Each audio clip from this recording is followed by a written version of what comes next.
thank you for your service. The federal government reinstated its draft lottery during my senior year in college. It was based on the birth dates of young men born before 1950. And since the ping pong ball with my birthday was number 15 out of 366, that meant I could expect to be inducted into the military shortly after I graduated from college. That is exactly what happened. I finished college in June and was sworn in to the U.S. Army in September. This, of course, was during the Vietnam War, a military conflict which greatly divided the nation. I didn't want to go into the Army. I wanted to pursue my career as a teacher. But when I was ordered to report for induction, I did. I was truly a citizen soldier, a reluctant warrior who didn't want to serve in the military, but who, when called, stepped forward and served nonetheless.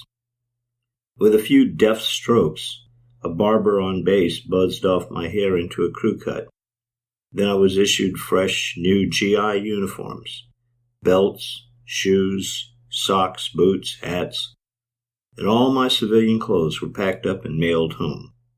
Now I was a GI through and through. GI, which meant government issue. GI, which meant I was as expendable as a Jeep or any other machine in this man's army. That can be a difficult mental adjustment if you have always looked upon yourself as being more than a physical entity, that maybe, perhaps, you possess a soul. Does a Jeep, a piece of scrap metal, possess a soul? But the Army is not in the business of psychotherapy. If you had problems with becoming a GI, your drill sergeant quickly straightened you out. He would shout it in your face. Suck it up, troop. You're a soldier now. A fighting machine. A killing machine. In basic training, I went through 9 weeks of rigorous physical training that was supposed to turn me into that machine. Long forced marches with my rifle and full backpack. Running, climbing, crawling, jumping in all sorts of weather, daytime and night. Eventually, I became a competent killing machine. For instance, I, who had never fired a gun, qualified as an expert marksman with an M16 machine gun. I also did well throwing a grenade. I fully expected my advanced training to be as an infantryman, but the Army tagged me for a different MOS, military occupational specialty.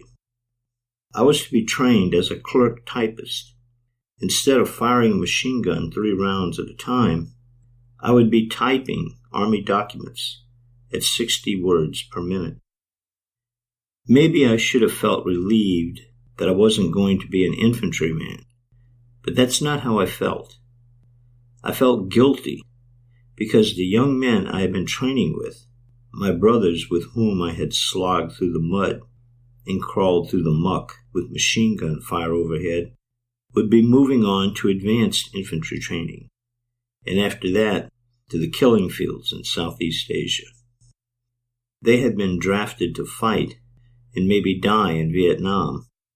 And me? I had been drafted to type? After I finished my training as a clerk typist, I was sent to Germany, where I worked as an Army postal clerk. I could imagine what my Uncle Norman would ask me when I returned home after my discharge. David, what did you do in the Army? Well, Uncle Norman and I canceled stamps, sold money orders, and distributed incoming mail for the soldiers in Germany. I didn't feel like I was real Army. Real Army, I felt, was what my brothers in basic training were going through, shouldering their M16 rifles, trying to survive day by day in the jungles of Vietnam. There was one thing, though, that always reminded me I was indeed a U.S. soldier. My uniform. We were housed in an old Nazi barracks, Gut-Leut Kaserne, near the financial center of Germany in Frankfurt. And so we came into a lot of contact with the German citizenry. And truth be told, we were treated almost as badly as GIs in the States. I said almost as badly. During the Vietnam War, everyone in uniform was subjected to unending abuse in the States. Anti-war protesters spat on, shouted at, and accused everyone in uniform of being baby killers. It was not quite that bad in Germany, but we were looked upon as an unwelcome occupying force. As for me, yes, I was spat on. Yes, I heard their insults, though I pretended I didn't understand what they were telling me in German. I remember one time in particular when I ran to catch a bus and the driver tried to drive away before I got on. I blocked the door as he tried to close it on me, and as my boot hit the bottom step and I grabbed the handrail, I heard a chorus of expletives from all the passengers on board. Scheist! I didn't need to know German to translate that. Anyway, I soldiered on and completed my tour of duty. Then I was sent back to Fort Dix, where I was formally discharged. I had heard about how soldiers were treated after World War II. They would walk proudly around town in their uniforms for several days after they returned home. And in some places, like diners, the owner would come out and tell the man in uniform, "Put your money away, soldier, it's no good here. You order anything we have on the menu and we'll get it for you. That's the least we can do for you." But that was World War II. When I was discharged, the country was still embroiled in the Vietnam War. So I, unable to catch a flight home until the next day, checked into a motel and promptly changed into my civilian clothes. No parading around town for me in my uniform. That afternoon, my first day back in the States, I got on a city bus to go to a movie. I sat up front, and across me sat a middle-aged woman who eyed me up and down. Then she asked, "You're in the military, aren't you?" No, I told her I was not in the military. "Surely you're in the Army," she said. "You're a soldier, aren't you?" I shot a glance to the back, at the other passengers on the bus. Did they hear what this woman was asking me? "No," I answered in a low voice. "I was not in the Army." She tried a third time. "I can tell you're in the Army." And the third time I told her she was wrong. Then, almost in a whisper, I asked her what made her think I was in the Army. She smiled at me. "Son, you have a military haircut and military sideburns. You're wearing military glasses. Your belt is an Army belt, and your shoes are Class A Army shoes." Shamed that I had been exposed, I explained to her that I was a soldier, but that I had been discharged that very morning. I got off a couple of stops later and ducked into a movie theater where I could lose myself in the darkness. When I got home, I was much the same. I just wanted to blend in as a regular citizen. It took a couple of months for my hair to grow back. In the interim, I wore a baseball cap when I went outside. I've heard it said that someone who has been in the thick of battle, someone who had to kill in order not to be killed, won't talk about what it was like in the war. And that makes sense. They don't want to relive the horror. In my case, I was an Army postal clerk at a non-combat zone, but I also did not talk about my days in the Army. I felt shame and guilt. Anti-war protesters had succeeded in bullying me, shaming me for wearing my country's uniform.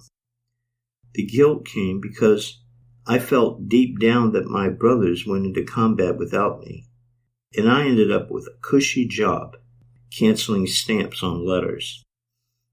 The war finally ended, and almost 10 years later, 9 to be exact, the U.S. invaded Grenada, and public opinion turned in favor of the troops. 3 words I had not heard during the Vietnam War years suddenly came into favor. Support our troops. I was glad to hear that, though it was a little late for me. My kids got older, and I would take them out to see the 4th of July fireworks or to a football game around Veterans Day, and someone would come on the loudspeaker and ask all the veterans and active military personnel to stand and be recognized. But I didn't stand. The crowd would applaud the vets, but I would remain seated. My wife would get into whispering arguments with me when I didn't stand. But like I said, I still felt shame and a lot of guilt. I can't stand with these men, I would tell her. They fought in the war. Me, I was just a postal clerk. Renee would continue to argue quietly to me. It doesn't matter where you served or how you served, she would say. All that matters is that you served. Your country called you, and you stepped forward. This continued for years at more and more events where someone would ask for current former servicemen to stand and be recognized by the public. And still I sat until a few years after 9/11. Renee's constant goading finally got me to stand, but it was a pathetic stand. I stood in a crouch with my head almost below my shoulders, and just as quickly as I stood up, I sat down again. In my heart, I still felt I wasn't worthy to stand with the real veterans, the ones who had fought for our country. It was easier for me the next time, and the time after that, and the time after that.